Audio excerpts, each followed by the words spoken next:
ప్రభావం విపరీతంగా పెరిగేదాకా హరికథలు విన్నాము, చూశారు. తర్వాత కాలంలో కనుమరుగైపోయింది. ఇప్పుడు ఏదో అడపాదడపా ఎక్కడో ఒకరో ఇద్దరో ఉన్నారు, దాన్ని పోషించేటువంటి వాళ్ళు లేక. ఇప్పుడు మనకున్న 7 రోజుల్లో ఎన్ని గంటలు తిప్పుకోగలుగుతున్నాం? ఉదయం 2, మధ్యాహ్నం 2, సాయంత్రం 2, లేకుంటే ఇంకొక గంట అటు ఇటుగా కేవలం సుమారుగా 7 గంటల నుంచి 8 గంటల 7 గంటలే ఖాయంగా చెప్పుకోవాలి.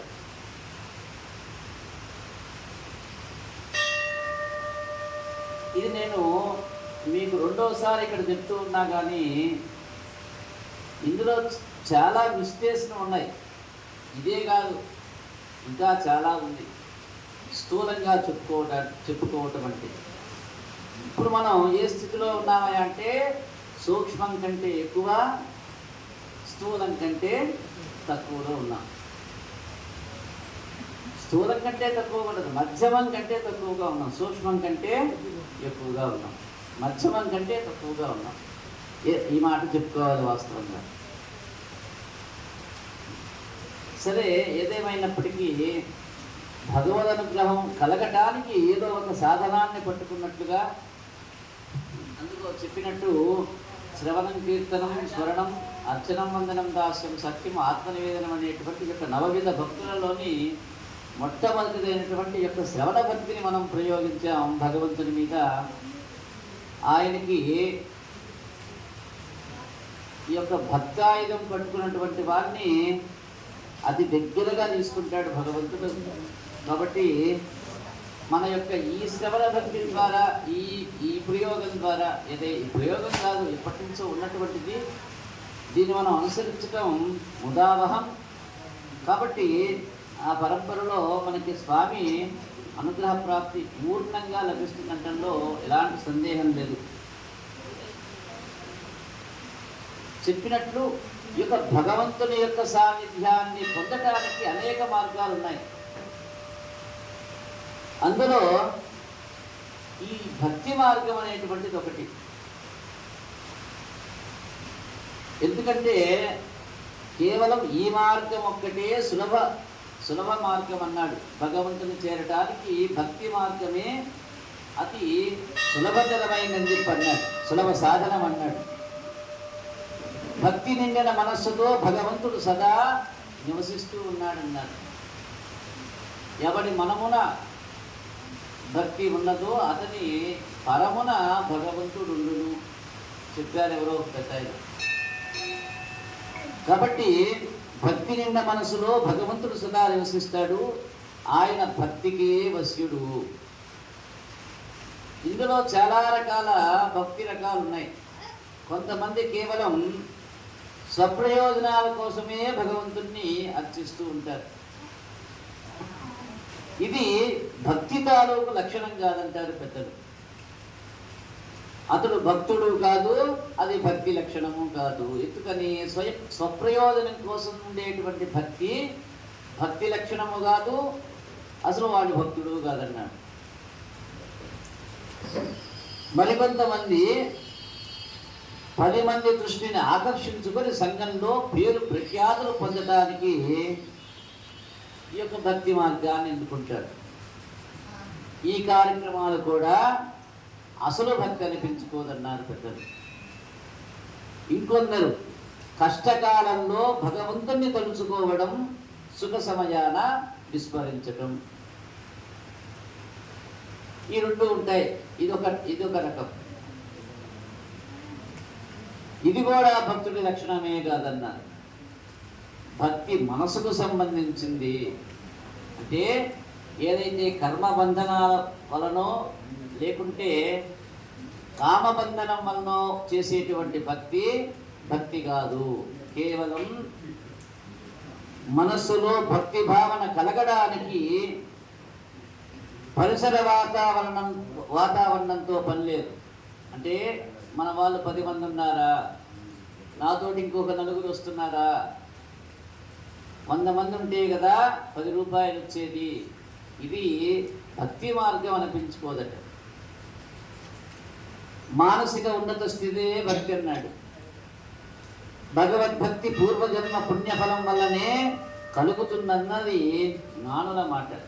చెప్పినట్లు అదిగో ఆ కుక్కకి మన వెళ్తూ వెళ్తూ వేసినటువంటి ఆ యొక్క ప్రసాదము యొక్క బలము చేత మరుజన్మలో అది తన యొక్క జన్మని మార్చేసి ఒక మనిషిగా పుట్టవచ్చు.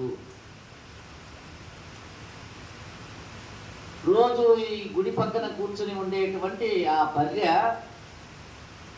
మేస్తూ మేస్తూ మేస్తూ నెమరు మేస్తూ నెమరు మేస్తూ నెమరు మేస్తూ కృష్ణ గోవింద వాసుదేవ హరి నారాయణ సంకర్షణ ప్రద్యుమ్న అనేటువంటి యొక్క నామాలని పదే పదే పదే వినటం ద్వారా, ఘంటానాదాన్ని ఆస్వాదించడం ద్వారా ఆ బర్రె కూడా తన యొక్క తిరిగే జన్మ నుంచి ఉన్నత స్థితి అయినటువంటి మానవ జన్మ పొందవచ్చు. పురాణాలు సైతం ఇదే చెప్తూ ఉన్నాయి, అనేక పురాణాలు. మనసులో భక్తి బీజం మొలకెత్తాలంటే మనస్సు నిర్మలంగా ఉండాలన్నాడు ముందుగా.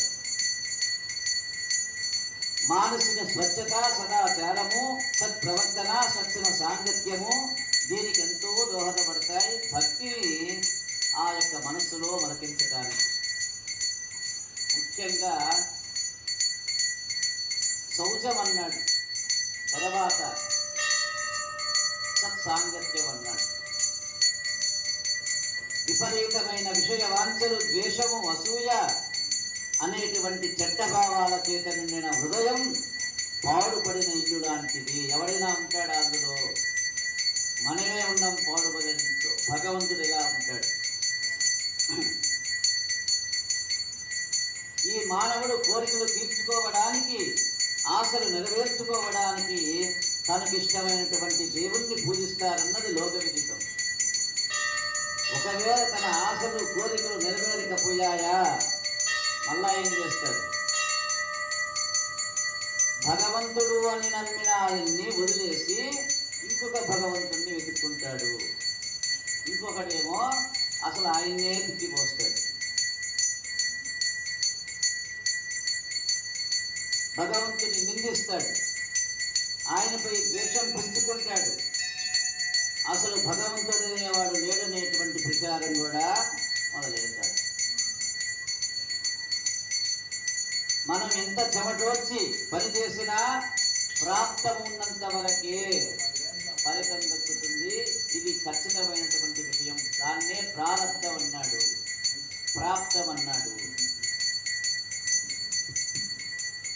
ఎందుకయా అంటే మనం నీటి కోసం అని చెప్పి ఒక చెరువుకి వెళ్ళాం. నీటి కోసం ఒక చెరువుకి వెళ్ళాం. వెళ్తూ వెళ్తూ ఎలా వెళ్ళాలి? చెరువులో నీళ్లు తెచ్చుకోవడానికి ఎలా వెళ్ళాలి? ఏం తీసుకెళ్ళాలి? చెంబు తీసుకెళ్తే చెరువులో పెద్దది ఉంది, నిండా నిండున్నాయి. మనం చెంబు తీసుకెళ్ళాం, ఏమొచ్చినాయి ఇంటికి?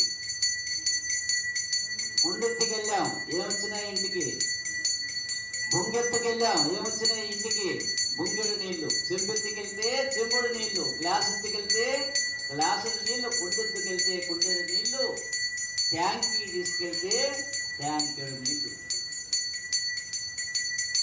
అక్కడేమో నిండా ఉన్నాయి నీళ్లు, చెరువు నిండా నీళ్ళే. కానీ మనం ఏమి తీసుకెళ్తే అవి మాత్రమే మనం తెచ్చుకోగలుగుతాం. కర్మఫలం అనుసారంగా ధర్మబద్ధమైన కోరికలనే ఆ భగవంతుడు తీరుస్తాడని చెప్పి జ్ఞానులు చెప్తారు. వాడికి తెలుసు కాబట్టి. ఆకు, పువ్వు, పండు, నీరు ఈ నాలుగు భగవంతుడికి కామ్యబద్ధంగా సమర్పించాలి.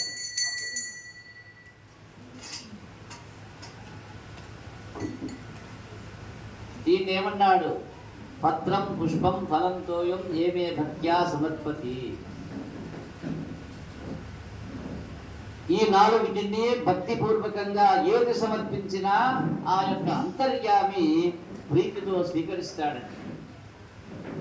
రాసులుగా మల్లె పూలను పోసి వాటితో అర్చించిన, ఖరీదైన సామాగ్రితో పూజలు చేసిన, రకరకాల పదార్థాలు వండి నివేదించిన, గుళ్ళు గోపురాలు కట్టించిన నిర్మలమైనటువంటి భక్తిభావం లేకుంటే అది ఏమీ కూడా సత్ఫలితాలు అందుకోవని చెప్పి చెబుతున్నాడు. అయితే ఈ చేసేటువంటి దానిలో నిర్మలత్వం ఉండాలి, ఆ చేసేటువంటి పూజ యథాశక్తిగా ఉండాలి.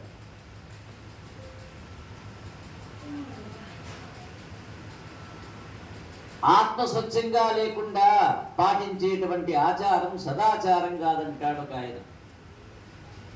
పరిశుభ్రంగా లేని గిన్నెలో వండిన వంటకం ఆరోగ్యాన్ని పంచిపెట్టదన్నాడు ఆయనే. మనసు స్వచ్ఛత లేకుండా చేసిన భగవంతుని పూజ సైతం వ్యర్థమే. ఆత్మశుద్ధి లేని ఆచారమేలరా, భాండ శుద్ధి లేని పాకమేలా అని వేమనామాత్యుల వారు అంటారు. పూజకు ఆడంబరాలు అట్టహాసాలు పనికిరావు. డాంపిక భక్తులకు భగవంతుడు ఇప్పుడు దూరంగా ఉంటాడు. చెప్పావు, ఐశ్వర్యం ఉంటే ఆయనతోటి భగవంతుడికి పని లేదు. ఐశ్వర్యం ఉన్న వాడితోటి భగవంతుడికి పని లేదు. కానీ మనం ఎవరి చుట్టూ తిరుగుతుంటాం? డబ్బులున్నోడు చుట్టే తిరుగుతూ ఉంటాం. చూడండి, భగవంతుడికి జీవుడికి దేవుడికి ఉండేటువంటి ప్రధాన భేదం అది. జీవుడికి దేవుడికి ఉండేటువంటి ప్రధాన భేదం అది. నిజమైన భక్తుడు తాను బాధలు బందికానాలో మగ్గుతూ ఉన్నా, కష్టాల కడిలలో కొట్టుకుపోతున్నా భగవంతుణ్ణి నిందించడు. కానీ రంగులు మార్చేవాడు ఒకడు ఉంటాడు. వాడు మనకు ఇక్కడి నుంచి వెళ్ళేటప్పుడు ఏం చెయ్యాలి? ఏదో ఒక గుడ్డ కాల్చి ఇక్కడ నెత్తిన పడేసి వెళ్ళాలి. కాబట్టి వాడు మారినప్పుడల్లా దోషాలు ఎంచుతూ ఉంటాడు. ఇక్కడ ఈ నిజమైన భక్తుడు అనేటువంటి వాడు ఎవడైతే ఉన్నాడో వాడు భగవంతుని నిందించడు. అలాగే దేవుడు మనిషికి బుద్ధి బలం ప్రసాదించాడు. కేవలం ఎన్నో రకాల జీవరాశులు ఉన్నప్పటికీ వాడికి లేనటువంటి ఒక దివ్యమైనటువంటి శక్తి మానవుడికి ప్రసాదించాడు. అజ్ఞానాన్ని సైతం భక్తిభావం కలిగేలా అతడిలో జ్ఞానదీపం వెలిగిస్తాడు ఆయనే. ఇది తెలుసుకొని నిండు మనసుతో దేవుణ్ణి ధ్యానిస్తూ అడుగులు ముందుకు వేస్తే ఎన్ని కష్టాలు ఎదురైనా ఆ పరమాత్ముడే ఆదుకుంటాడని చెప్పి పెద్దలు వారు అనుభవించి ముందు తరాల వాళ్ళకి చెప్పేటువంటి దివ్య బోధ.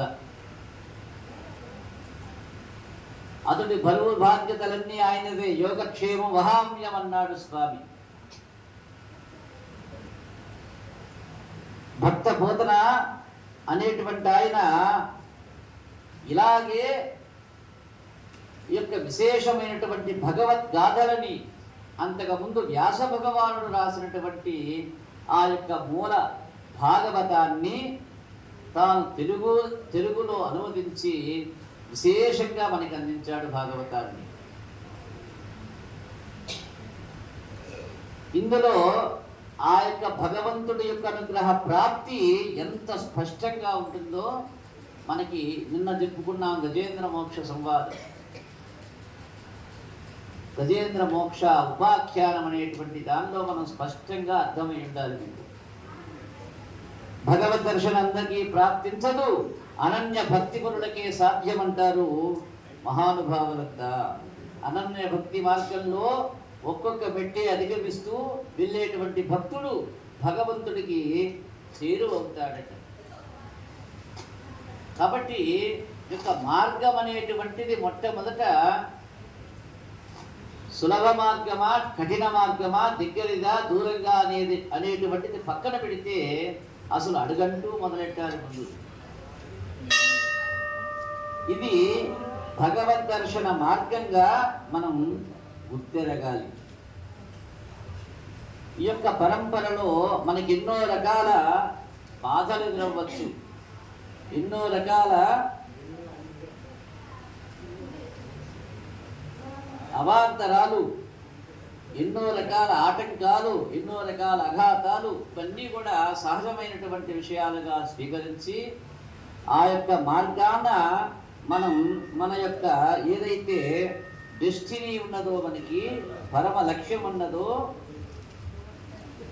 ఆ యొక్క దివ్యత్వాన్ని మనం సాధించాలని చెప్పి పెద్దలు ఎన్నో రకాల సూచనలు, ఎన్నో రకాల సలహాలు మనకి సోదాహరణంగా అందజేశారు. వాటిని మనం ఇదిగో ఒక భాగవతము, ఒక రామాయణము, ఒక భాగవతము, ఒక భారతము, ఇలా అనేక రకాల గ్రంథాలు ఎందుకయ్యా చదవాలంటే ఆ భావం మనలో మొలకెత్తిన దాన్ని వృద్ధి పరచడానికి, ఆ యొక్క వృద్ధిపరిచిన దాన్ని వృక్షంగా మార్చడానికి, తద్వారా ఒక చెట్టు ఉంది, ఇదిగో ఈ మామిడి చెట్టు ఉంది, నిన్న మొన్న ఇంతే ఉంది, వాళ్ళు ఇంత అయింది, ప్రయోజనం కొద్దిగానే ఉండొచ్చు దానివల్ల మనకి. అది వృక్షమైందనుకోండి, ఇంకా 10 మందిని అది రంజింపజేస్తుంది. ఫలాలిచ్చి కానీ, నీడనిచ్చి కానీ, మంచి వాసననిచ్చి కానీ, అలాగే మంచి గాలినిచ్చి కానీ, మనం వదిలేటువంటి కార్బన్ డైఆక్సైడ్ ఎక్కువ తీసుకుని ఆక్సిజన్ ఇచ్చేది కానీ, ఈ విధంగా దాని పరిధి పెరిగిపోయి ఇంకా మరింత మంది ఆ చెట్టు యొక్క విభవాన్ని ఆస్వాదిస్తారు. అలానే మనం చేసేటువంటి భక్తి అనేటువంటిది పరాకాష్ఠగా ఉంటే ఈ యొక్క మార్గంలో మనం మరింత శోభని అనుభవిస్తాం.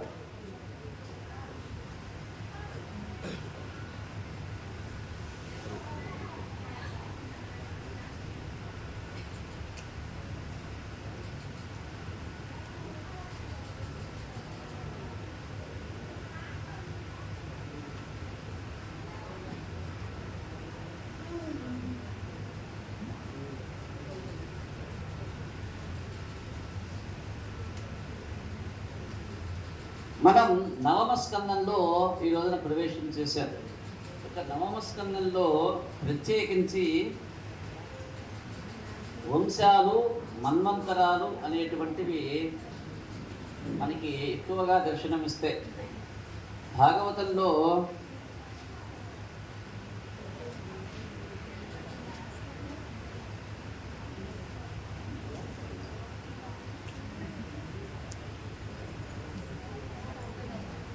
యొక్క నవమ స్కందంలో వైవస్వతమన వంశము, శర్వాతి, సుకన్య, నాభాగుడు, అంబరీషుడు, వృషద్రుడు, ఇలాకన్య అనేటువంటి వారి యొక్క చరితాలు, ఇక్ష్వాకు వంశము ప్రత్యేకించి మాంధాత, శోభరి, ఇక్ష్వాకు వంశంలోనే త్రిశంకువు, హరిశ్చంద్రుడు, యొక్క ఇక్ష్వాకు వంశానికి చెందిన సగరుడు, భగీరథుడు, సౌదాసుడు, శ్రీరామచంద్రమూర్తి యొక్క వైశిష్ట్యము, నిమి వైదేహులు అనేటువంటి వాళ్ళ యొక్క చరితము,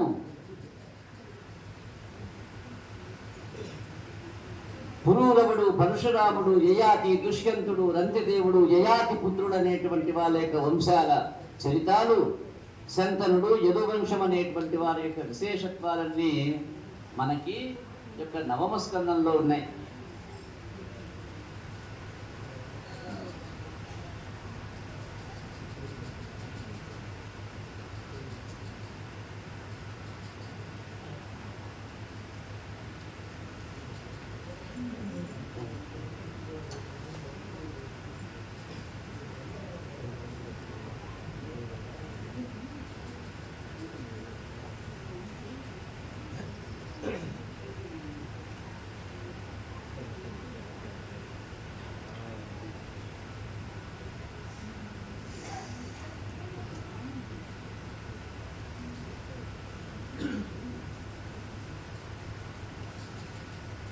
అయితే చెప్పిన మనకి సమయ అనుకూలం తక్కువ కాబట్టి ఇందులో ప్రధానమైనటువంటివి అన్నీ ప్రధానమే, కానీ మనల్ని రంజింపజేసేటువంటివి నేను చెప్పడానికి నాకు శక్తి ఉన్నటువంటివి అంతవరకే చెప్పుకుంటాం.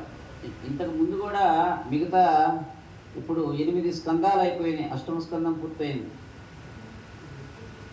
కానీ ఇందులో కొన్ని అటు ఇటు చెప్పాల్సి వస్తుంది. దానికి కారణాలు సమయాన్ని అటు ఇటు మార్చుకోవటం,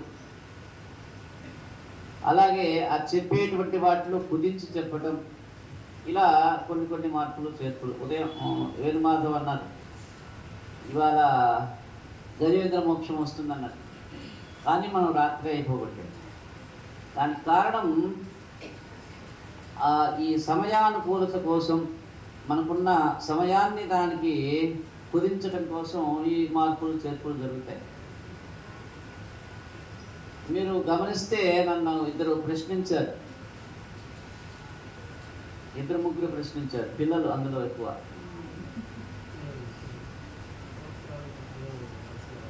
పోయినసారికి ఈసారికి మార్పులు చేర్పులు జరిగినాయి. పోయినసారి అది మొదట్లో చెప్పారు, ఈసారి అది మీరు 3వ రోజు చెప్తున్నారు. 3వ రోజు పోయినసారి చెప్పింది ఈసారి మొదటి రోజే చెప్పారు. వాస్తవం. అయితే అది ఉత్తమ శ్రోత యొక్క లక్షణం. ఉత్తమ శ్రోత యొక్క లక్షణం ప్రశ్నించడం అనేటువంటిది ఉత్తమ శ్రోత యొక్క లక్షణం. అంత పరిణితి వాళ్ళలో ఉన్నదంటే నిజంగా ఆనందదాయకం. అయితే ఇందులో దోషం అంటూ ఏం లేదు, దానిలో దోషం అంటూ ఏది లేదు. అయితే మన దోష పరిహారానికి కూడా శాంతి ప్రక్రియలన్నీ కూడా చేస్తూ ఉన్నాం. హోమ ప్రక్రియ అంటే ఏమిటంటే ఏమి లేకపోయినా పర్లా, అంటే ఏమిటది, అది అన్నిటికంటే ఉత్తమమైనది. కాబట్టి చిన్నది చేస్తే ఏదైనా దోషం ఉంటే దానికి ప్రాయశ్చిత్తం చేయాలి. పెద్దది చేసినప్పుడు ప్రాయశ్చిత్తం పనిలే. ఇంకా అన్నట్టు వేదోక్తంగా చేసేటువంటి దానికి ఇక దాన్ని చిన్నదానికి పరిహారం అనేటువంటిది ఏముండదు. మనం చేసేది వేదోక్తంగా చేసేటువంటి యొక్క సప్తాహ యజ్ఞం కాబట్టి దీనికి పెద్దగా మనం పరిహారాలు చేసుకోవాల్సి, అన్నశాంతి, మంత్రశాంతి, ఇంకా అనేక రకాలుగా మనకు శాంతులు లభిస్తూనే ఉన్నాయి. మన సలహా ఇచ్చాడు కోటేష్, పారాయణ కూడా ఉంటే బాగుంటుందని చెప్పి. కానీ అది మన ఆసక్తి ఉన్నప్పటికీ అసక్తత ఉంది మనకి. దానికి ఏమిటయ్యా అంటే దానికి సరైన ఆయన దొరకాలి. అయ్యా ఎన్ని అధ్యాయాలు అయిపోయినాయి అంటే, ఎన్ని సర్గలు అయిపోయింది చెప్పానంటే మనకి స్పష్టంగా చెప్పాలి. ఆయన ఏం చదివాడో మనం చూస్తూ కూర్చోలేదు. ఎన్ని పేజీలు అయిపోయినాయి, పేజీలు అయిపోతాయి చదివాయనికి, కానీ ఆయన పూర్తి చేశాడా లేదా. వాళ్ళు కూడా చాలా రోజుల నుంచి చదువుతూ ఉండాలి. మనం విష్ణు సహస్రనామం నాకు కూర్చుని చెప్పి కూర్చుంటుంది ఒక ఆమె, కానీ దోషాలు దొరుకుతాయి. ఉదయం వేణుమాధవ్ గారు చెప్పారు, ఏమని, దోషాలు తొలినా పర్లేదు చేయొచ్చు అని చెప్పి. కానీ అది ఇప్పుడంటే అది ఇంకొకటిది ఆపాదింపనప్పుడు, ఇప్పుడు ఇక్కడ చేసేది మనందరికీ ఆపాదింపబడుతుంది మొదట్లో. ఆ దోషాలు రాకూడదు. కాబట్టి వాళ్ళని మనం తెచ్చుకోలేకపోయాం. పైగా దానికి ఇంకా ఆర్థిక పరిపుష్టి కావాలి మనకి.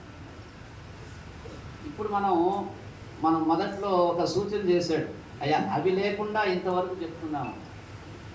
అది ఎందుకు వద్దని చెప్పి అన్నారు, ఇది లేకుండా చేసుకుందాం అనుకున్నాం. ఎందుకు, కారణం ఏమిటి, ఆర్థిక పరిపుష్టిత లేకపోవటమే మనకి. కాబట్టి అందువల్ల మనకి ఆ విసులుబాటు లేదు. అందువల్ల మనం దాన్ని ఆపేసాం. అది ఉంటే ఇంకా బాగుంటుంది అనేటువంటిది వాస్తవం. అది ఎవరికయ్యా అంటే, అది ఎవరు చేయించుకోగలరయ్యా అంటే ప్రత్యేకించి శాంతి ప్రక్రియ చేసుకునేటువంటి వాళ్ళు దాన్ని చేయించుకోగలరు. శాంతి ప్రక్రియ అంటే ఏమిటి అంటే, చెప్పుకున్నట్లు కొంతమంది కొన్ని శోధిస్తారు.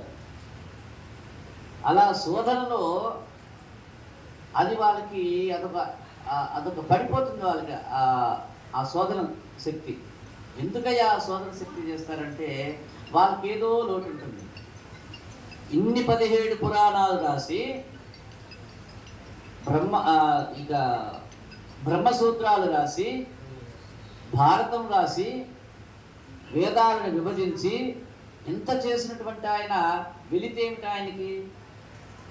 ఆధ్యాత్మికం పరంగా ఏమిటి వెలితి అంటే ఆయన ఇంకా ఏదో చూడాలి, ఏదో చేయాలి అనే ఇదే జిజ్ఞాస కొంతమందికి ఉంటుంది.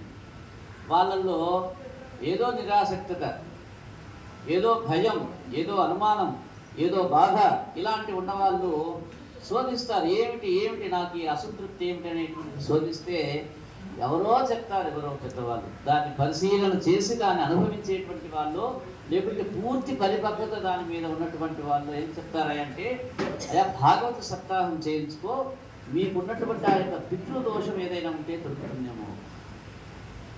అప్పుడు వాళ్ళు గమనిస్తే ఏదో బ్రాహ్మణ శాపం తగలటము, లేకుంటే ఎవరినైనా హత్య చేయటము,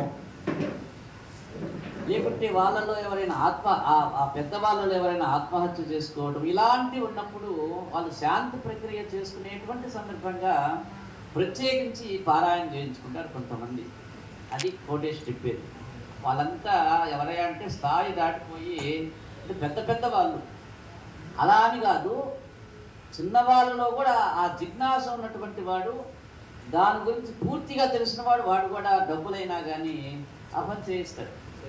కాబట్టి మనకి ఆ విసులుబాటు తక్కువ. అందువల్ల మనం ఈ స్థాయిలోనే, ఇది కూడా ఇందాక ఆయన చెప్తూ ఉన్నాడు, అంటే మీతోటి అన్నాడో లేదో నాకు తెలియదు, నాతోటి చెప్పింది మీతోటి ఏమన్నాడు మరి మీరు కూడా చెప్పాలి. అది నాతోటి అన్నది ఏమిటంటే, అసలు ఇంత చిన్న గ్రామంలో మీరు ఈ కార్యక్రమం అసలు అనుకోవటమే నాకు భయంకరంగా ఉంది, మీరు ఎలా సాధ్యమైందని చెప్పి ఆయన నన్ను అడిగాడు. నేనేం చెప్పానో ఆయన అడగండి మీరు అన్నాడు. నేను చెప్పింది ఏమిటంటే, ఇది నాది కాదయ్యా, మా గ్రామస్తులు వారి యొక్క సౌజన్యము, వారి యొక్క సంకల్పము, వారి మంచి మనస్సు, వారు ఇచ్చేటువంటి ఆర్థిక స్తోమత, వారికి ఉన్నటువంటి ఆర్థిక స్తోమత, వారు ఇచ్చేటువంటి భూరి విరాళాలే నన్ను ఈ యొక్క కార్యక్రమాన్ని నన్ను వాళ్ళు పెట్టుకొని వాళ్ళు చేస్తున్నటువంటి కార్యక్రమం కానీ అదేం లేదని చెప్పాయనకి. సరే, ఏదేమైనా ఆయన ఆనందపడ్డాడు. ఎందుకయ్యా అంటే, ఇంత చిన్నూరులో ఇంతమంది కూర్చొని ఉండటం అనేది ఆయన ఆనందాన్ని ఇచ్చింది. సరే, ఏదేమైనప్పటికీ మనకి ఈ లోటు ఇంకా లేకుండా ఉండాలంటే ఈ జరిగేటువంటి 4 రోజులు ఇంకా ప్రత్యేకించి మనకి బలమేమిటయ్యా అంటే, ఇదిగో ఇక్కడ అమ్మవారు ఉంది. ఆమె వచ్చిన తర్వాత ఇంకా కొద్దిగా కలొచ్చింది మనకి. మనమంటే ఎవరు? వాళ్ళ పేర్లు పల్లా మళ్ళా ఫలానా ఫలానా ఫలానా అనేం లేదు, అందరం సంగతి చెప్తున్నా. గ్రామం అంతా ప్రత్యేకించి ఈ స్థలం ఆచార్య వారి గారి నేను కాదు, ఆచార్యుల వారంటే ఎవరైనా పెద్ద ఆయన, మీకు చదువు చెప్పిన ఆయన చెప్పాడుగా, ఆయనది ఇది.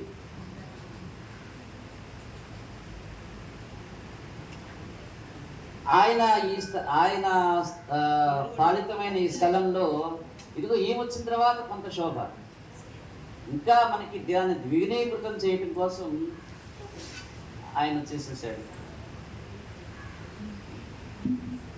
కాబట్టి ఆయన కళ్యాణ వెంకటేశ్వరుడు, ఏదో శ్రీనివాసుడు, వెంకటేశ్వర స్వాము, భూదేవి, శ్రీదేవి ఇది కాదు. ఆయన ప్రత్యేకత ఏమిటంటే, దానికి కొన్ని చిహ్నాలు వేరే ఉంటాయి, మీకు చెప్పిన అర్థం కావు. వాటి ఆ యొక్క దానిలో ఉండేటువంటి మంత్రం, ఒక్కొక్క మంత్రం చెప్పడానికి అక్కడ కొన్ని చిహ్నాలు ఉండాలి. ఇప్పుడు విష్ణుమూర్తి పాదం అన్నాడు అనుకోండి, ఆ విష్ణుమూర్తికి కొన్ని చిహ్నాలు ఉంటాయి, ఆయన పాదానికి కొన్ని చిహ్నాలు ఉంటాయి. ఆ పాదానికి ఉండేటువంటి చిహ్నాలు ఇక మరి ఏ ఇతర దేవతకి ఏ వేదంలో చెప్పలేదు, ఏ పురాణంలో చెప్పలే. ఏ వేదంలో ఇక మిగతా దైవాలకి దేవతలకి ఇక ఎక్కడ ఆయన పాదాలకు ఉండేటువంటి చిహ్నాలు, వాటి యొక్క ప్రాశస్త్యము, వైశిష్ట్యం ఇంకెక్కడ ఎవరికి చెప్పలే. అలానే కళ్యాణ వెంకటేశ్వర స్వామి అంటే ఆయనకి కొన్ని చిహ్నాలు, ఆ ప్రత్యేకత వేరుగా ఉంటాయి. ఆయన వల్ల కలిగేటువంటి ఫలితాలు కూడా వేరుగా ఉంటాయి. అలాంటి ఆయన కూడా మనకి ఇప్పుడు రావటం మరింత బలాన్ని మనకందరికీ అందిస్తాడు స్వామి. కళ్యాణ వెంకటేశ్వరుడు అంటే కళ్యాణమును జరుపుతాడు. కళ్యాణం అంటే ఏమిటి మీకు అర్థమైంది? పెళ్ళిళ్ళు, అచ్చం పెళ్ళిళ్ళు కాదు. కళ్యాణములు అంటే శుభములు, మంగళములు, ఆనందములు ఇవన్నీ వచ్చేస్తాయి అందులో. ప్రత్యేకించి అవన్నీ ఇచ్చేటువంటి ఆ యొక్క అంశ ఆయనలో ఉంటుంది. ఆయనకి రేపు 9వ తేదీ రాత్రికి ప్రథమ కళ్యాణ మహోత్సవం నిర్వహిస్తూ ఉన్నాం. అది కూడా ఒక శాంతి ప్రక్రియలో, అంటే ఈ లోపాలు దోషాలు పోవటానికి అదొక శాంతి ప్రక్రియ. కాబట్టి అంటే ఇది ప్రత్యేకించి ఎందుకు చెప్తున్నానంటే, ఇందులో ఏదో ఒక లోపమో దోషమో బయటికి వచ్చింది కాబట్టి అది కూడా కన్వర్టించే వీళ్ళెవరికి తెలియదు. ఇప్పుడు కూడా నేను పబ్లిక్లో ఇప్పుడు చెప్తున్నా, తన ఉద్దేశం మాత్రం చెప్పాడు. ఇది దోషంగా లోపంగా చెప్పాలి తను కూడా, కోటేష్ కూడా. కాబట్టి దాన్ని కూడా భర్తీ చేసేలాగున మనం కళ్యాణ మహోత్సవాన్ని కూడా ఏర్పాటు చేస్తున్నాం. కాబట్టి ఆ లోటు కూడా లేదు మనకి. ఆ శాంతి ప్రక్రియ కూడా కొనసాగుతుంది. ఇక మరింత మీరు భక్తిభావాన్ని, మనస్సులో దృఢమైనటువంటి అభిప్రాయాన్ని, దృఢమైనటువంటి విశ్వాసాన్ని ఈ కార్యక్రమం ఉంచితే మనం మరింత అంటే మనం ఇది ఎలా ఉంటుంది అంటే, మనం కూలి పనికి పోయినప్పుడు మనం ఎలా ఉంటాం? అక్కడ కూర్చొని మాట్లాడుతున్నా. ఇప్పుడు కూలి పనికి పోయినప్పుడు ఎలా ఉంటాం? అదేదో రెండోది ఏది గుర్తమా? కాంట్రాక్ట్. దానికి వెళ్ళినప్పుడు ఎలా ఉంటాం? ఈ రెండు కాక ఇప్పుడు మూడవది ఉంది, పొద్దున్నే వచ్చేది ఉపాధ్యాయ.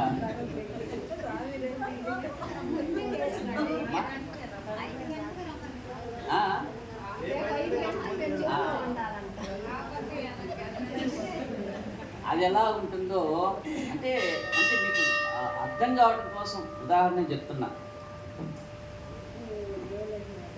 వాస్తవంగా కొన్ని ప్రాంతాల వారిగా భేదాలు ఉంటాయి.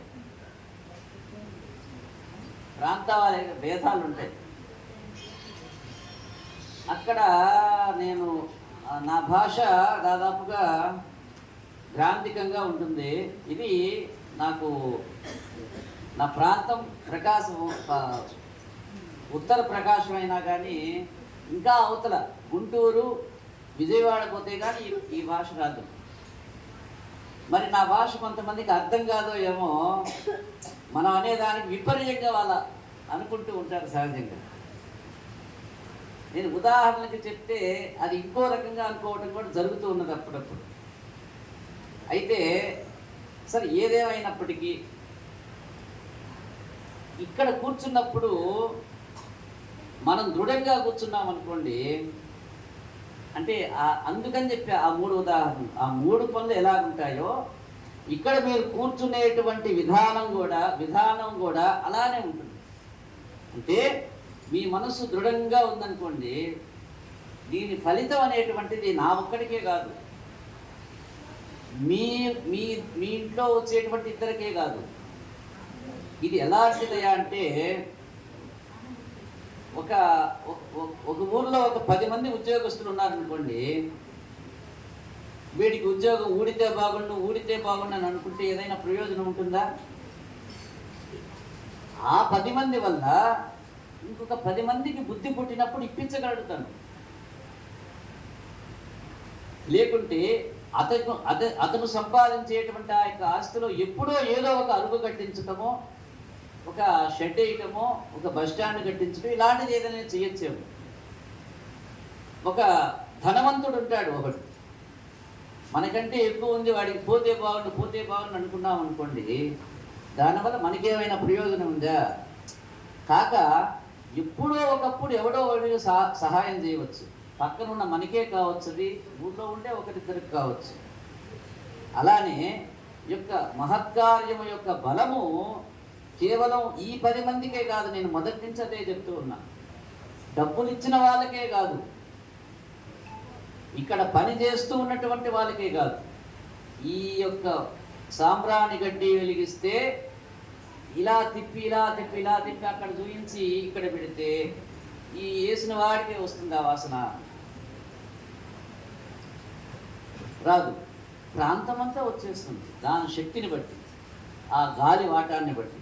అలాగే ఈ యొక్క మహత్కార్యం యొక్క బలము, దాని యొక్క శక్తి, యొక్క మంత్రశక్తి కానీ, ఈ యొక్క భగవద్గీత ఏదైతే భాగవత ప్రవచనం అనేటువంటిది, శ్రవణ యజ్ఞం అనేటువంటి ద్వారా వచ్చే ఫలములన్నీ పరంపరగా ఇక్కడ అక్కడ అక్కడ ఇక్కడి నుంచి మీరు వెళ్ళినప్పుడు ఇంటి దగ్గర ఆ ఇంటి పక్కన వాళ్ళకి ఈ మైకులు అందినంత దూరము, వినపడినంత దూరము, ఇలా అనేక రకాలుగా దీని యొక్క ఫలం వస్తుందనేటువంటి దానిలో ఎలాంటి సందేహం లేదని చెప్పి, ఇది నా యొక్క ప్రగాఢమైన విశ్వాసం. అది భగవంతుని యొక్క కార్యం కాబట్టి ఆయన నీ తరతం అనేటువంటి భేదాలు ఉండవు. ఆయనకు ప్రత్యేకించి ఒకడు ద్వేషి కాదు, ఒకడు శత్రువు కాదు, ఒకడు మిత్రుడు కాదు, ఒకడు చుట్టము కాదు.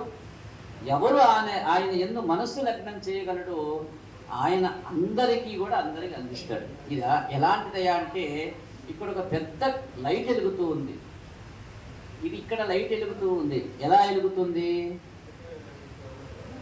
తీసుకువెళ్ళి అక్కడ పెట్టబట్టి, అలాగని చెప్పి ఆ పక్కన లైట్ ఉంటుంది అక్కడ ఊరినే తగిలించి పెట్టాడు. అది తీసుకొచ్చి ఇక్కడ తగిలిస్తే దానికి కూడా వస్తుంది, తగిలించకపోతే రా. కానీ ఈ వెలుగు అక్కడ దాకపోతుంది చూడండి. అలానే ఇంకో భగవతత్వము, భగవంతుడు అందించేటువంటి అనుగ్రహ ప్రాప్తములు కూడా అలానే ఉంటాయని చెప్పి మనకి అది ఖచ్చితమైనటువంటి విషయం. సరే అమ్మా పద్మజ గారు, దీని గురించి అంటే పొరుగురు నుంచి వచ్చారు కాబట్టి మీరేమైనా చెప్పగలరా ఈ కార్యక్రమం గురించి?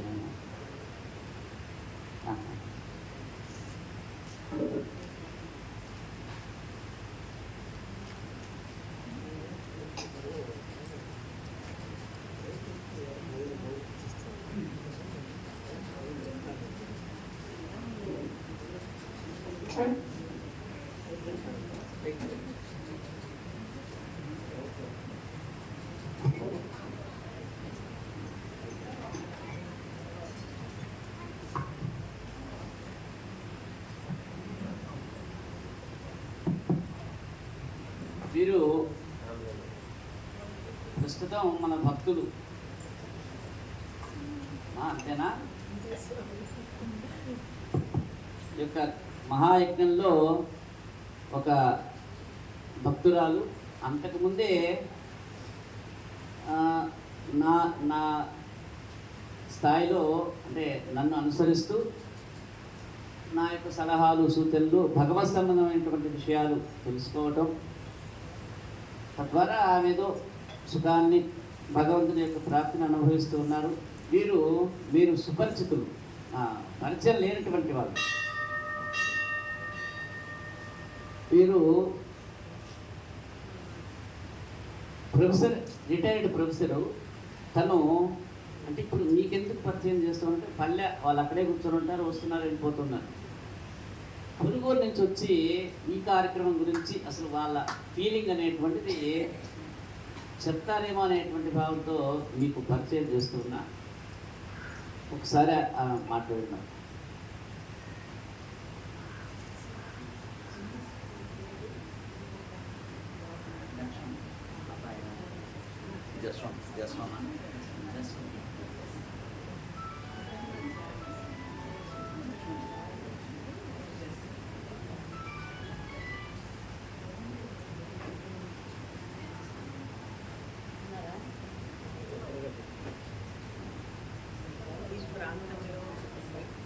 మన మదన గోపాల స్వామి గుడిలో నాకు మాట్లాడే అవకాశం రావడం నాకు చాలా సంతోషంగా ఉంది. మదన గోపాల స్వామి పాద పద్మాలకు నమస్కరిస్తూ, అలాగే ఇక్కడ వేయించేసి ఉన్న వెంకటేశ్వర స్వామి పాద పద్మాలకు, అమ్మవార్లతో కూడి ఉన్న వెంకటేశ్వర స్వామి పాద పద్మాలకు నమస్కరిస్తూ, మన రాజలక్ష్మి అమ్మవారు నాకు అంతకుముందే తెలుసు అన్నమాట. ఎలా తెలుసు? అమ్మవారు తెలియడం ఏంటి అంటారు.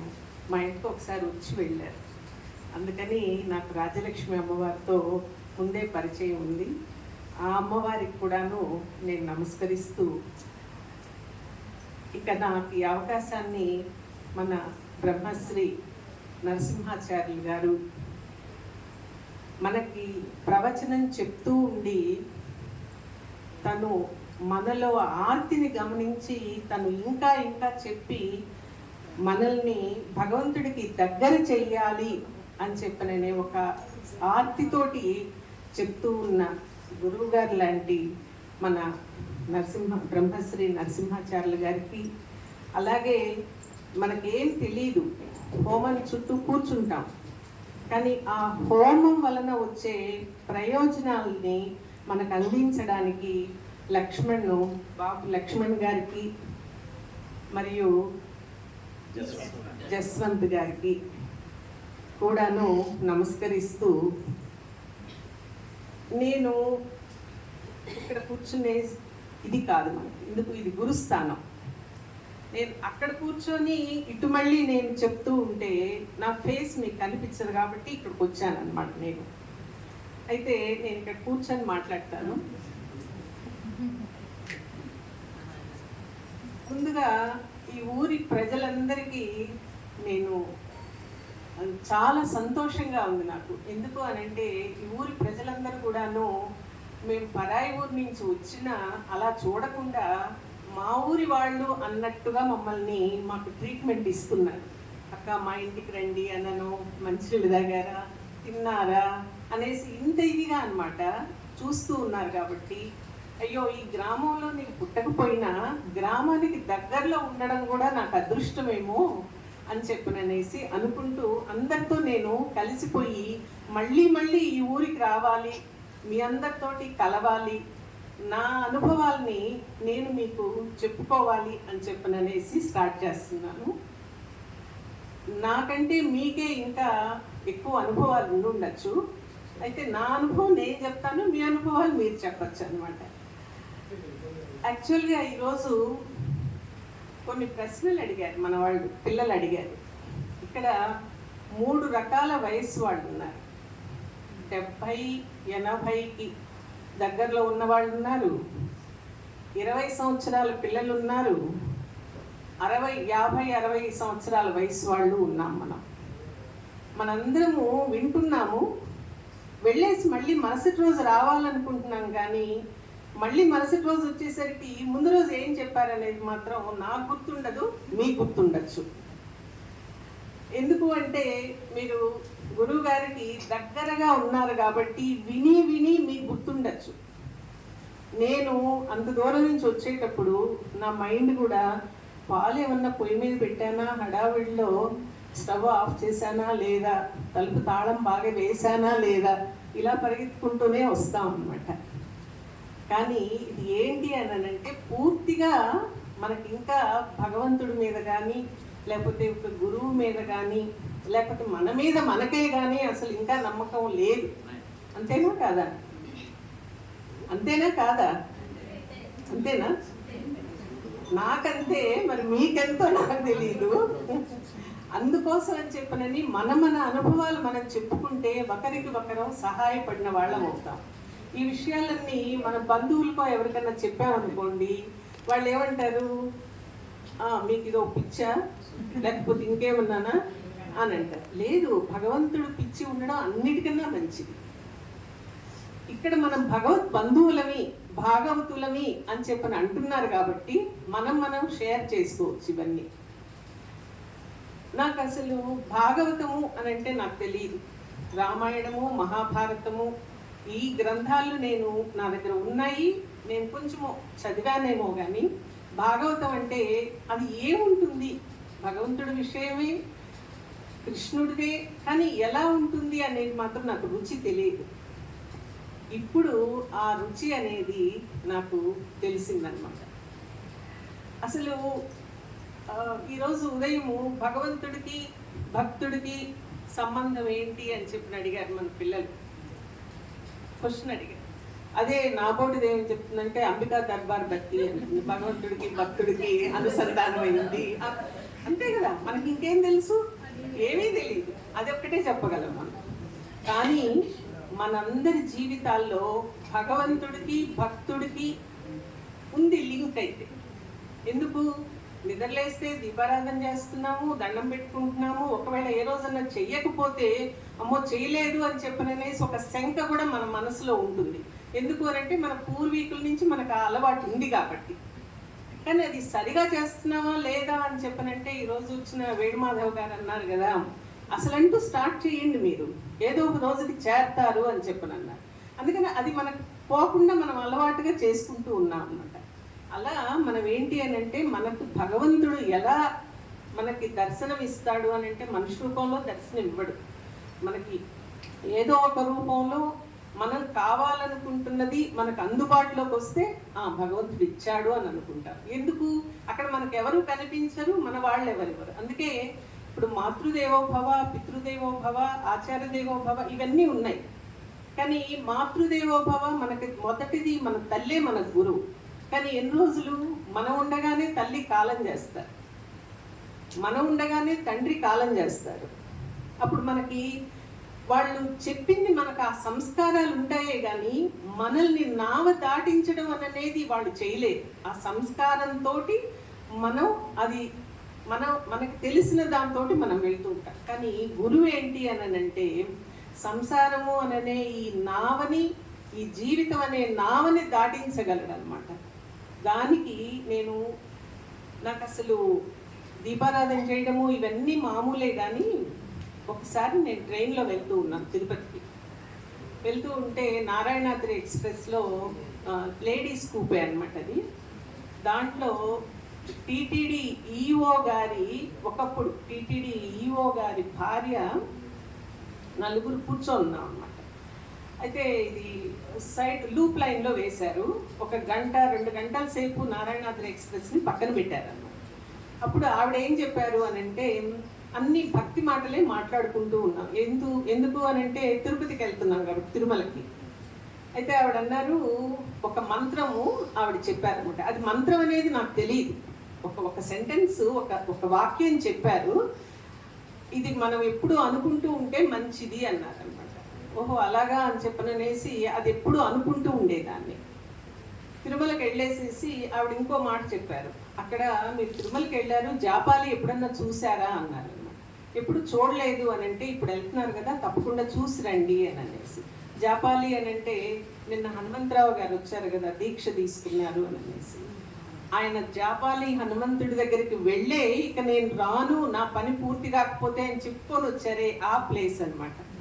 సో ఆ జాపాలికి వెళ్ళేసేసి ఆ జాపాలి గురించి చాలా బాగా చెప్పారు ఆవిడ. అక్కడికి వెళ్ళేసి జాపాలిని కూడాను చూసి రావడం అయింది. ఎప్పుడు తిరుమలకి వెళ్ళినా జాపాలి చూడకుండా రాబుద్ది కాదనమాట. ఎందుకు అని అంటే అక్కడ ఒక వృద్ధ రూపంలో ఆంజనేయ స్వామి ఉన్నాడు, అక్కడే ఉన్నాడు అన్నట్టుగానే ఉంటుంది కాబట్టి. అదే మనకి ఈరోజు భగవంతుడికి భక్తుడికి సంబంధం ఏంటనంటే అది అనిర్వచనీయం అన్నమాట. మనం చెప్పలేము ఎందుకు ఆ ప్లేస్కి మళ్ళీ మళ్ళీ వెళ్తున్నాము అని అంటే అది ఇష్టం మనకి, అదే సంబంధం. సో అట్లా నేను ఆ మంత్రం చెప్పుకుంటూ ఉండేదాన్ని. తర్వాత నాకు హైదరాబాద్లో నా ఫ్రెండ్స్ ఏమన్నారు అని అంటే మీరు చిన్నజీయర్ స్వామి గారిని ఎప్పుడైనా చూసారా అన్నారు. నేను ఎక్కడికి వెళ్ళలేదు, ఎందుకంటే నాకు నా పని, నా వర్క్, ఇంట్లో చూసుకోవడం ఇదే సరిపోయేది. కానీ పెద్దగా గుళ్ళకి వెళ్ళడము లేకపోతే ఆశ్రమాలకు వెళ్ళడం ఇవేవి ఉండేవి కాదు. సరే వెళ్ళాను, చిన్నజీయర్ స్వామి ఆశ్రమానికి వెళ్ళామన్నమాట. వెళితే అక్కడ వాళ్ళు అన్నారు, మీరు మంత్రం తీసుకున్నారా అని అన్నారు.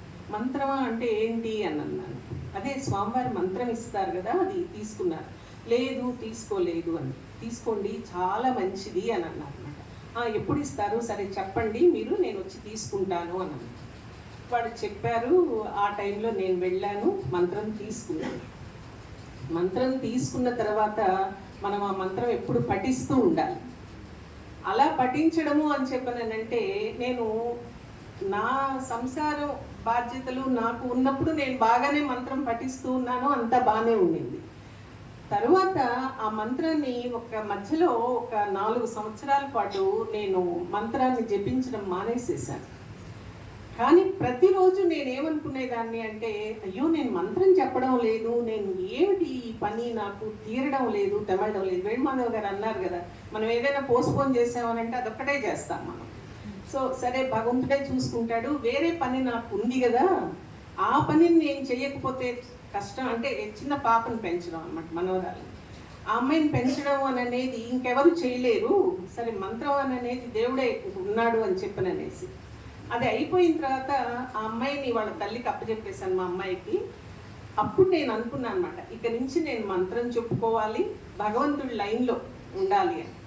అప్పుడు ఒక తెలిసిన గురువు అని కాదు, తెలిసిన ఒక పండితుడు ఆయన అన్నారు, అమ్మా ఎప్పుడూ మీ ఇంట్లో హోమం చేయలేదు, నేను హోమం చేస్తానమ్మా, మీ ఇంట్లో చండీ హోమం చేస్తాను.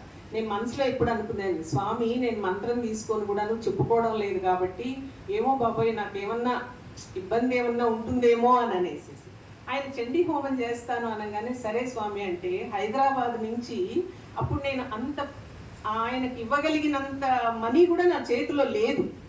ఆయన అన్నారు, మీరు తర్వాత ఇద్దరు మీరు ముందైతే హోమం చేయించేసుకోండి అన్న. నేను ఆల్రెడీ ఎంగేజ్ అయిపోయి ఉన్నాను అనమాట. ఇంట్లో లక్ష్మీనరసింహస్వామి కళ్యాణము, ఆంజనేయ స్వామి, మన ఈ ఆంజనేయ స్వామి హనుమాన్ చాలీసా 108.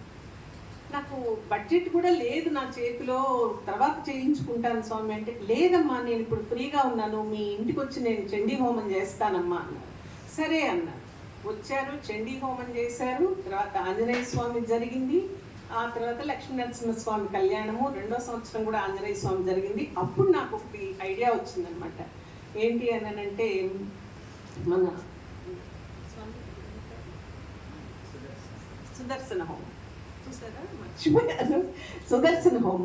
సుదర్శన హోమం చేయించుకోవాలి, అది చేయించుకోవడం చాలా మంచిది అని చెప్పననేసి అనిపించింది. మన గురువు గారి చేతనే సుదర్శన హోమం చేయించుకున్నాను. ఇవన్నీ నేను ఎందుకు చెప్తున్నాను అని అంటే, ఎవరం కూడాను మనకేం తెలియదు, ఏమీ తెలియదు మనకి. ఎందుకు మనకి ఏమీ తెలియదు కాబట్టే మనం వెళుతూ ఉంటాం, జీవిస్తూ ఉన్నాం. ఏదైనా తెలుసుకోవాలి అని చెప్పననేసనంటే ఇక్కడ ఉండి చెప్పేవాళ్ళు శాస్త్రాన్ని, వేదాన్ని, మంత్రాన్ని ప్రామాణికంగా తీసుకొని చెప్తారు. ఒకవేళ మనం ఎవరికైనా చెప్పాలి అని అంటే మనకు ప్రామాణికం అనేది, మనం మంత్రం చెప్పలేము, వేదం చెప్పలేము, శాస్త్రం చెప్పలేము. ఎందుకంటే ఆ మూడిట్లో మనం నిష్ణాతులం కాదు. మనం దేంట్లో నిష్ణాతులమి, కూర ఏదన్నా చెయ్యాలి. మా అమ్మ నాకు ఆకుకూర పప్పు నేర్పించింది. నేను ఉద్యోగం చేసి పెళ్ళైన తర్వాత ఆకుకూర పప్పు ఎలా చేయాలి అంటే, ఆకును వేరుగా ఉడకబెట్టాలి, పప్పు వేరుగా ఉడకబెట్టాలి, మళ్ళీ రెండింటినీ కలపాలి.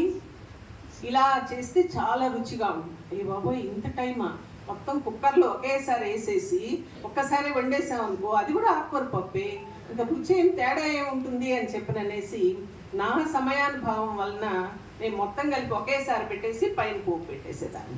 మరి అది కూడా ఆకుకూర పప్పే. నేను నా కూతురికి కూడా అదే నేర్పించాను.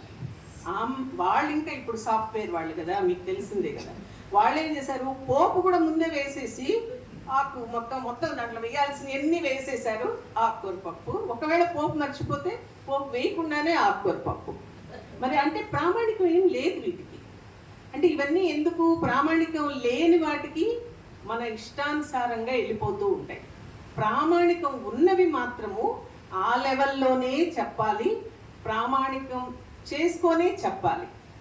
అంటే ఎవరు ప్రశ్నించినా, ఒక పండితుడు వచ్చి అక్కడ కూర్చొని ప్రశ్నించినా, పామరులమైన మనం ప్రశ్నించిన సమాధానం అక్కడి నుంచి ఒకటే వస్తుంది అన్నమాట.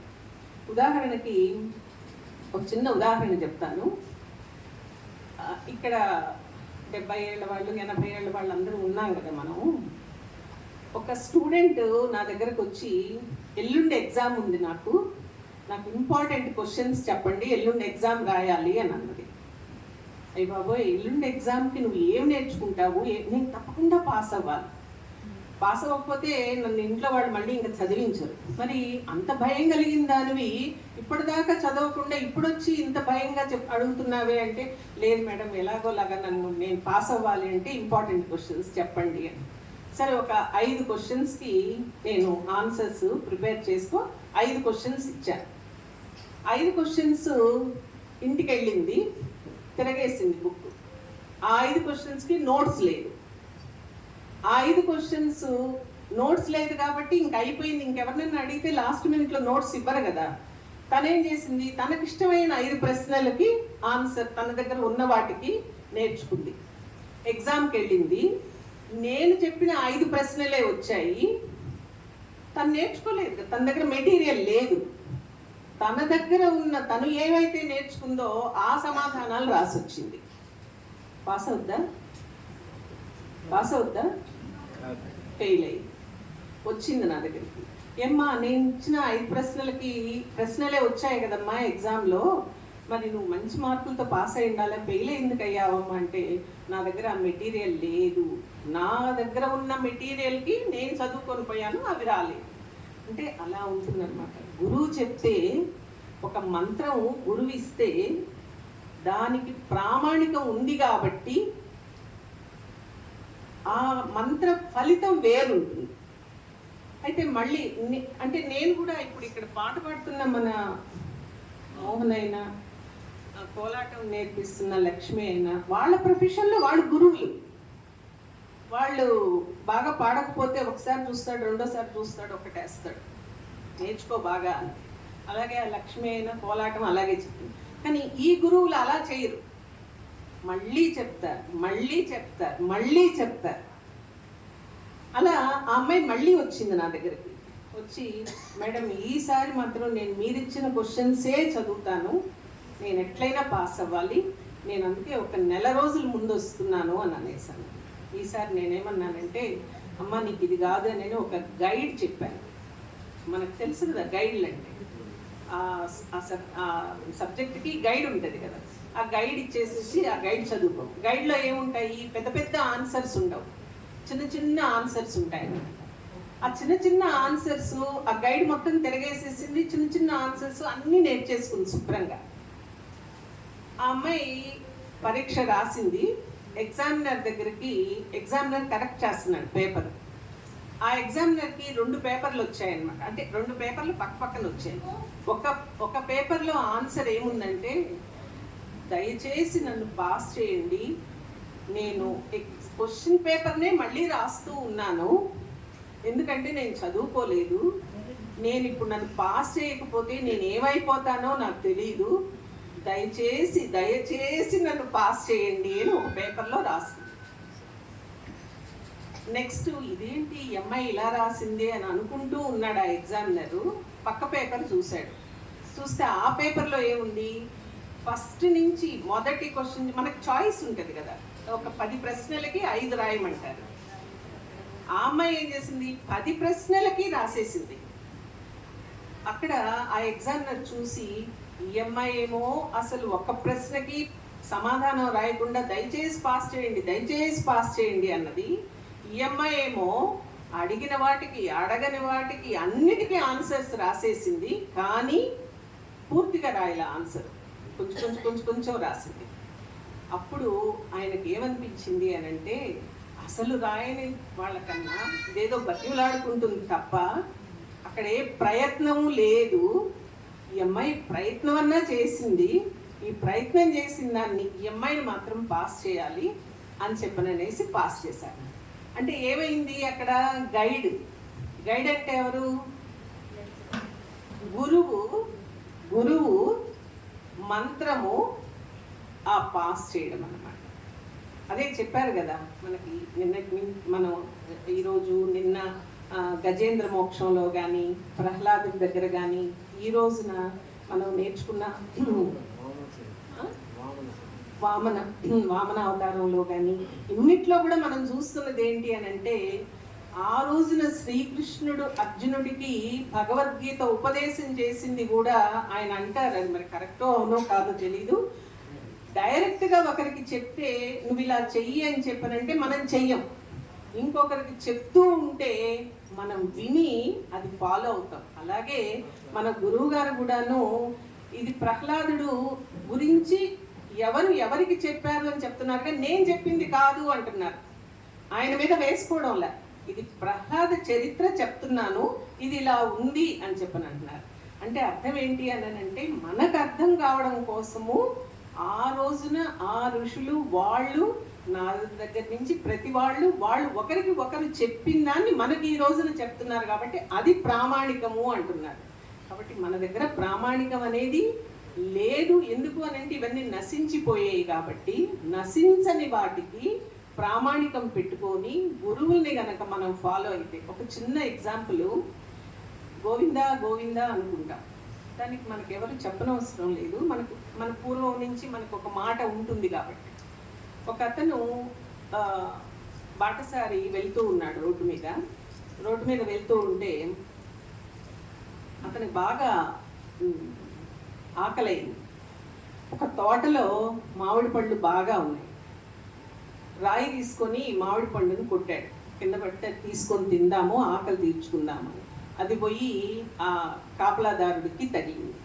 వాడు కర్ర తీసుకొని తరిమాడు అనమాట, పక్కకు వచ్చేసేసాడు. కానీ ఏం చేయాలి, ఆకలి అవుతుంది, దాహం అవుతుంది, దగ్గరలో ఇంకేమీ లేవు, ఎలా అని చెప్పననేసి ఒక చెట్టు కింద పడుకొని, అతనికి ఏం తెలుసు, గోవిందో నారాయణో శివానో ఏదో తనకి తెలిసింది చెప్పుకుంటూ ఉన్నాడు. లేకపోతే నేను ఇంకేమైపోతానో, ఇక్కడే చివరి రోజు అవుతుందేమో నాకు అని చెప్పుకుంటూ ఉండేసరికి ఒక కోతి ఆ మామిడి చెట్టు దగ్గరికి వెళ్ళేసి కాయ తీసుకుంది. ఆ తోటమాలి తరిమాడు, అది ఈ తాటి చెట్టు మీదకి వచ్చింది. ఆ కాయ పుల్లగా ఉంది, వదిలేసింది. ఎవరున్నారు చెట్టు కింద? ఏమంటున్నాడు? మనిషి అక్కడ సహాయం చేయలా. ఇక్కడ ఎవరు సహాయం చేశారు? గోవిందుడు ఏ రూపంలో వచ్చాడు? వానర రూపంలో వచ్చాడు. అయ్యో తిన్నాడు, పుల్లగా ఉన్నా కూడా, అమ్మ చాలా పుల్లగా ఉన్నా కూడా నా ఆకలి తీర్చింది అని చెప్పననేసి.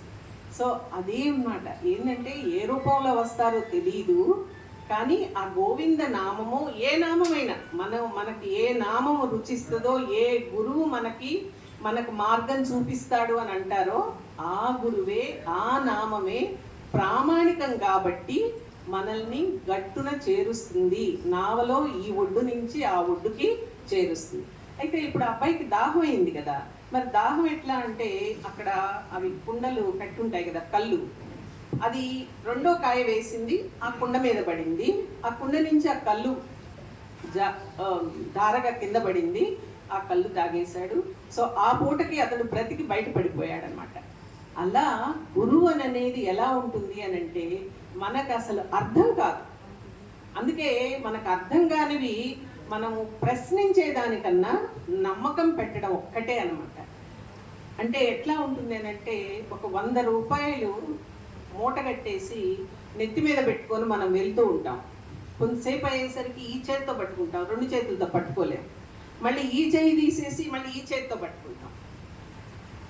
కొంచెం సేపు అయ్యేసరికి ఇదేంట్రా బాబోయ్ అని చెప్పనంట, కానీ డబ్బులు కాబట్టి ఎక్కడా వదిలిపెట్టలేము. ఒక మనిషి ఎదురొచ్చాడు, బాబాయ్ ఇదేంటి అని చెప్పనంటే, సరే కాసేపు నేను మోస్తాను ఇవ్వు అంటాడు. ఎందుకు? అది డబ్బులు కాబట్టి. సరే కాసేపు నువ్వు నిద్రపో, లేకపోతే నువ్వు నేను ఇద్దరం పక్క పక్కన పోదాము, లేకపోతే నువ్వు కూర్చో అని అంటాడు. నేను కూడా కూర్చుంటానంటాడు, తస్కరిస్తాడు. కాబట్టి గురువు కనిపించాడు. ఏమన్నాడు గురువు? బాబు ఒక చిల్లర కొట్టులోకి వెళ్ళేసి ఆ 100 చిల్లర డబ్బులు ఇచ్చేసి ఒక నోటు తీసుకో, ఆ నోటు జేబులో పెట్టుకో. ఇప్పుడు ఏమైంది వాల్యూ? 100 రూపాయలైనా ఒకటే, నోట్ అయినా ఒకటే. గురువు ఏం చెప్పారు? నోట్లోకి మార్చుకో, జేబులో పెట్టుకో, నీకు బరువు ఉండదు, హాయిగా హ్యాపీగా వెళ్ళిపోతావు అని అన్నారు. మనిషి ఏమన్నాడు? తస్కరించడానికి చూశాడు. గురువేమో నిన్ను ఎక్కడికి వెళ్ళాలో అక్కడికి ఈజీగా వెళ్ళేటట్టు చేశాడనమాట. అలా మనకి గురువు అని అనేవాళ్ళు చాలా అవసరము. ఒక నది ఒడ్డున ఒక అతను కూర్చొని ఉన్నాడు.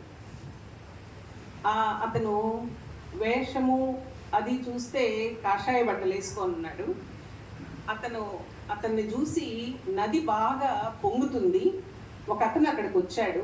వచ్చి, బాబు నేను ఈ నది దాటాలి, ఎట్లా చేయాలి, నువ్వు కాషాయ బట్టలు వేసుకొని ఉన్నావు కదా, నువ్వు ఏదన్నా ఒక మంత్రం ఏదన్నా చెప్తే నేను ఈ నది దాటుతాను, నువ్వు మరి గురువులాగా ఉన్నావు అని చెప్పని అంటాడు. అంటే ఏదో చెప్పేస్తాడు. అతను ఎందుకు కూర్చున్నాడో అతనికి తెలుసు. కానీ ఇతను ఒక నమ్మకం పెట్టి అడిగేసరికి ఒక మాట చెప్పాడనమాట. వెళ్ళిపోయాడు అవతలికి. ఇంకొక అతను వచ్చి, అతను వెళ్ళిపోయాడు, నువ్వెందుకు కూర్చొన్నావు ఇక్కడ అన్నాడు. అతనికి నేను గురువయ్యాను, నేను ఒక మాట చెప్పాను, కానీ ఆ మాట మీద నాకు నమ్మకం లేదు, నేను అతనికి చెప్పాను, ఆ మాట పట్టుకొని అతను వెళ్ళిపోయాడు, మరి నాకు చెప్పేవాళ్ళు ఎవరున్నారు, నేను గురువుని కాదు, అతడు అడిగాడు కాబట్టి నేను గురువయ్యాను. అది ఏంటది? ఆపత్కాలంలో ఈరోజు మన ఆవుకి బాగాలేదు అని చెప్పినానంటే మన పేరయ్య ఫస్ట్ ఎయిడ్ ట్రీట్మెంట్ ఇచ్చాడు, కానీ ఫైనల్గా ఎవరు వచ్చారు? డాక్టరే వచ్చాడనమాట. అది ఆ డాక్టర్ ప్రామాణికము, ఏ మెడిసిన్ ఇవ్వాలి కాబట్టి ఆ మెడిసిన్ వాళ్ళకి ఇస్తారు. ఇప్పుడు మనం అందరం కూడాను గురువుగారి దగ్గరకు వచ్చి ఎవరి సమస్య వాళ్ళని చెప్పుకుంటాం, డాక్టర్ దగ్గరికి వెళ్ళినట్టే అనుకుందాం. ముందు పేషెంట్ది వెనక పేషెంట్కి తెలుస్తుందా? తెలియదు. అలాగే గురువుగారు ఎవరికి సంబంధించిన విషయాన్ని వాళ్ళది విని ఆ భారం ఆయన నెత్తి మీద వేసుకొని మనకేం చెప్తారు అని అంటే ఒక చిన్న సొల్యూషన్ చెప్తారు. ఆ సొల్యూషన్ ప్రకారంగా మనం వెళ్ళిపోతాం అన్నమాట. నేను 7 శనివారాల వ్రతం చేసుకున్నాను. మన స్వామివారి చేతనే చేయించుకున్నాను. 2వ శనివారం అట్లా వచ్చేసేసరికి స్వామివారి వాళ్ళ పెద్ద స్వామివారికి ఆరోగ్యం బాగాలేకుండా వచ్చింది.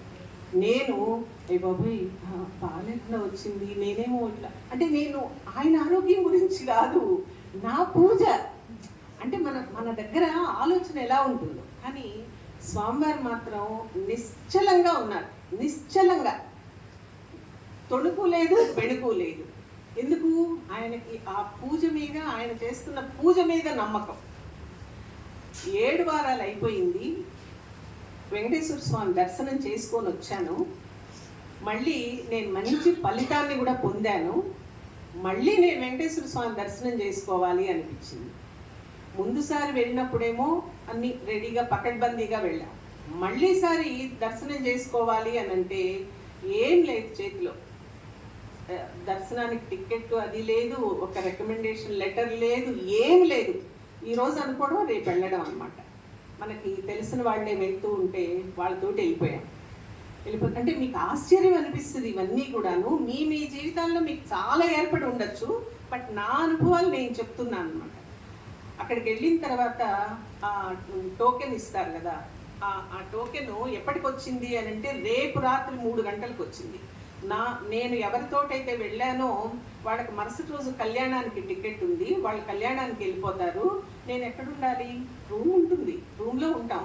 కానీ ఆ మరుసటి రోజు శ్రీరామనవమి ఇంటికి వచ్చేయాలి. బాబు వీళ్ళని వదిలిపెట్టేసి నన్ను వదిలిపెట్టి వాళ్ళు రాలేరు, వాళ్ళు లేకుండా నేను ఉండలేను. అక్కడ వాళ్ళ తోడుతో వచ్చాను కాబట్టి అందరం కలిసి అలిపిరి దగ్గర కూర్చొని ఉన్నాం. ఒక 5 నిమిషాలు అయ్యుంటే కనుక పైకి వదిలి ఉండేవాళ్ళు, కానీ అక్కడ కూర్చొన్నాం అన్నమాట. అక్కడ కూర్చుంటే ఒక మా పక్కన ఒక 2 కూర్చున్నారు. వాళ్ళిద్దరితోటి మాట్లాడుతూ ఏమన్నామంటే, రేపు దర్శనానికి ఎట్లా అంటే హోమం టికెట్స్ ఇస్తారు తీసుకోండి అని ఒకరు చెప్తూ ఉన్నారు. హోమం టికెట్ల అది ఎలా క్యూలో ఉండాలన్నా ఏంటి అని అడుగుతున్నే లోపల వీళ్ళిద్దరు మాట్లాడుకుంటుంటే, ఏమ్మా మీరు కూడా అక్కడికేనా అని అన్నా. అవును అక్కడికేను అని అంటే, ఎట్లమ్మా మీరు కూడా హోమం టికెట్లగా అని అంటే, కాదు మాకు ఆల్రెడీ ఉంది, లెటర్ ఉంది, ఆ లెటర్లో వెళ్తున్నాము అన్నారు. అయితే ఇంకా నేను మొహమాట పడకుండా, వీళ్ళకి కళ్యాణం టికెట్ ఉంది, మీ లెటర్లో ఇంకా మేము కూడా రావచ్చునా అని అన్నా అనమాట. నేను ఒక్కదాన్నే ఉన్నాను, రావచ్చునా? అయ్యో ఏం భాగ్యం, రండి అని చెప్పనన్నా.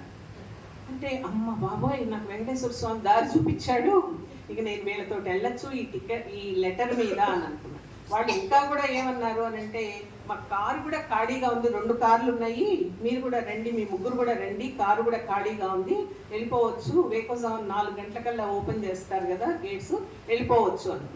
మా ఈ హోమన్ టికెట్లకు అని చెప్పని అనేసి అనుకున్న వాళ్ళు ఇంకా హోమన్ టికెట్ వద్దు ఏమొద్దు, మాకు రికమెండేషన్ గ్రూప్ ఒకటి తగిలింది, మాకు వాళ్ళతో వెళ్ళిపోతాము. ఈ హోమం అయితే కనుక సాయంత్రం వరకు ఉండాలి, రికమెండేషన్తో 1 అవర్లో వచ్చేస్తాం బయటకి అనుకొని, ఓ మనకి స్వామి దారి చూపించాడు కదా అని అనుకున్నాం.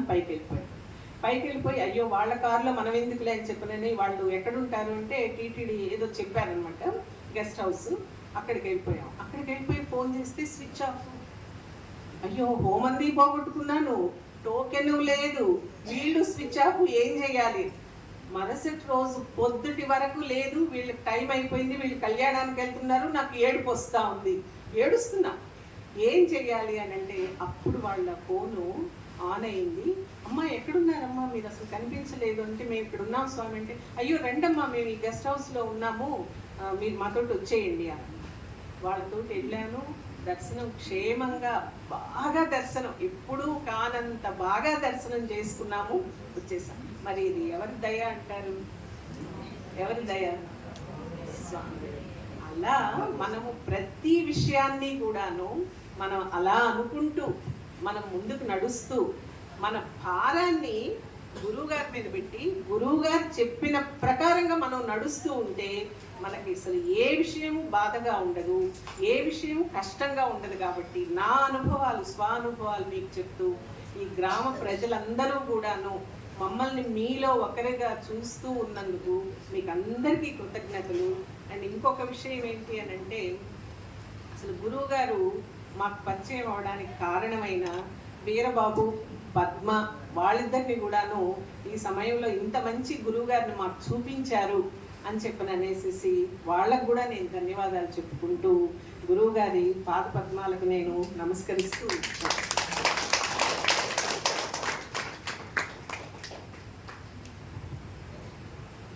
ఎందుకంటే